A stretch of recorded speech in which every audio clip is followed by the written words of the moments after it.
ating lahat. Dalawa na pong low pressure area ating binabatayan sa loob ng Philippine Area of Responsibility. Ang unang low pressure area nasa layong 85 kilometers northeast ng Ipanta, Quezon. At yung pangalawang low pressure area ay nasa West Philippine Sea, nasa layong 125 kilometers kanluran ng Iba, Zambales. Ang magandang balita, mababa pa rin ang tsansa na maging bagyo itong dalawang low pressure area.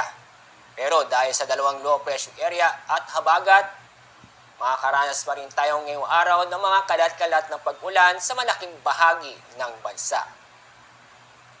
At sa magiging lagay na panahon ngayong araw, ang buong Luzon, buong Visayas at Zamboanga Peninsula ay makakaranas po tayo ng maulan na panahon, kalat-kalat na pag-ulan at thunderstorm. Samantala, itong lalabing bahagi ng Mindanao ay fair weather po tayo ngayong araw, maliban po sa mga isolated na mga pag-ulan dahil sa thunderstorm. Paalala po sa mga kababayan po natin, mag-ingat po tayo dahil sa mga pag-ulan na posibleng magdulot ng pagbaha o pag-uho ng lupa, lalo na po sa Luzon at sa Visayas.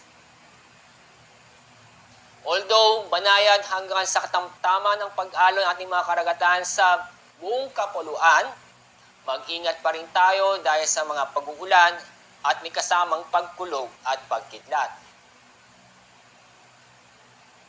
At sa ating weather outlook, di magandang panahon ang ating inaasahan ngayong weekend, Sabado at Linggo sa Metro Manila, Baguio City, Legazpi City at sa Metro Cebu. Pero sa mga kababayan po natin sa Metro Davao, maganda at maliwas sa panahon ang inaasahan po natin sa susunod na 3 araw.